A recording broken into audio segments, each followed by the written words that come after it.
disadvantage, and we should build on it. So one more point on the perception from the outside, we being a democracy, rule of law, etc. We spoke just now.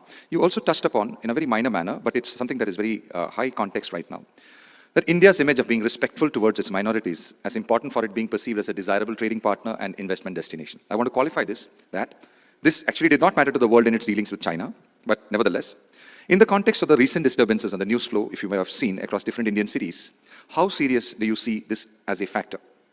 Given that we are emerging as the next big consumption center, can we afford to just wing it?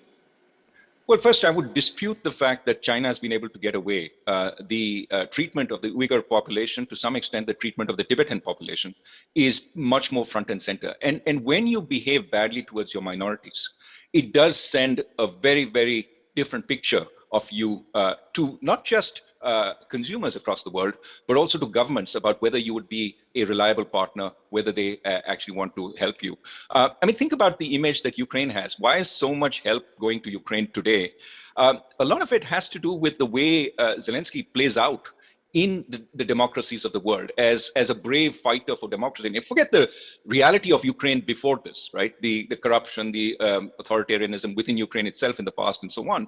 But now it is seen as somebody that the democracies around the world, not just the West, but places like Japan, Korea, want to associate with. So there is a public perception, which is very important. Again, where India starts with an advantage, but it is ours to lose. And this is where, to some extent, I think we have to be very, very careful. As you know, in the UK, for example, Infosys got into a little bit of trouble. Partly that was political, but because it was continuing to do business in Russia, and there was a lot of furor, especially over the chancellor and his wife and so on with Infosys. But these things get picked up, and these things get broadcast widely. And the public perception, there's much more of a sense in the public that we can punish corporations that don't behave the way we want. And so that has to be navigated carefully. If we are seen as a democracy, treating all our citizens respectfully, and a relatively poor country, we become much more sympathetic. I am buying this stuff from this country which is trying to do the right thing. And therefore, our markets grow. On the other hand, this is a country which is siding with the authoritarians. This is a country that oppresses its minorities. And you read about this every day in many ways. It's not just the New York Times or the Economist, a whole bunch of people. And then you hear this is a country that is suppressing data on how many deaths happened, just like the other authoritarian countries. It all adds up to an image which we can well do without. We may be angry about how this image takes place, but it's the facts of the world. I think we're running short of time, but I have two very, very important questions coming from one of your papers that I found very, very interesting. Two points here. You spoke about the evolution of our democratic design and quote two broad reasons that affect the same. You said that the constitution makers credited the executive excessively with good intent, with relatively few checks on its power over citizens. The second point that you said was the Constitution recognized the power of decentralization, but stopped at the state level. The result today is an exceedingly centralized administrative system, unable to deliver the goods at a very specific citizen service level for a population of 140 crores. You spoke about the pathetic state of services to the ordinary citizens, quoting specifically the state of our education and healthcare systems. This obviously should not be happening in a democracy, but it's happening, so there is a design problem there. So what do you think can be an innovative solution to mitigate this current structure? Now we have got the Constitution. It's going to be, a very, very big task to try and now rewrite that and restructure it. So we'll have to work our way around it. So what is it that can be done to mitigate this centralization, which probably is not working to the real, user of these services in a democracy, which shouldn't be happening?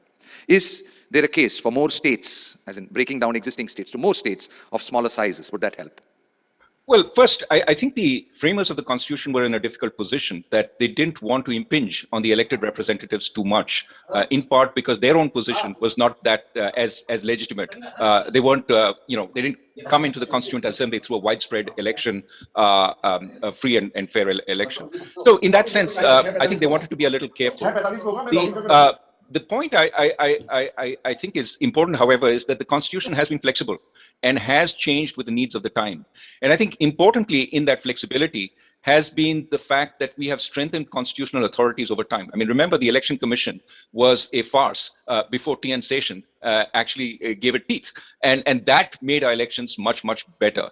And so, one, we should certainly strengthen constitutional authorities, and the undermining of constitutional authorities like the Election Commission, but like the Enforcement Directorate or CBI or other such institutions, tends to essentially erode the democratic principle. We can do all that within the Constitution.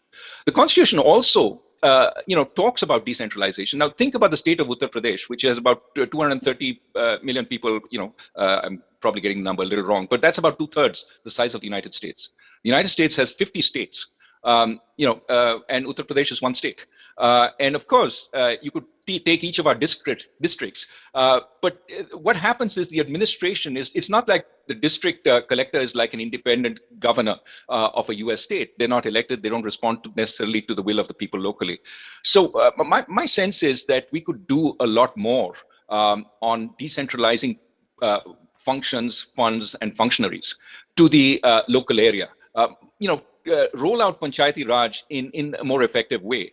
Now, part of the problem here is not so much the center. Of course, we keep talking about center-state relationships, but a lot of states resist the decentralization from their state capital to the local region, especially when it comes to funds and it comes to functions. A lot is retained at the center. So I think that if we wanted to make a significant change, it would be let's focus on pushing more power to the locality, because that would allow the seat of governance to move closer to the people. The people would have more of an ability to affect it.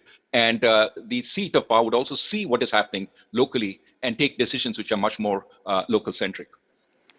So that brings me to the last question, and I think the most important question is, I thought it to be. You've discussed the individual versus group identities and how that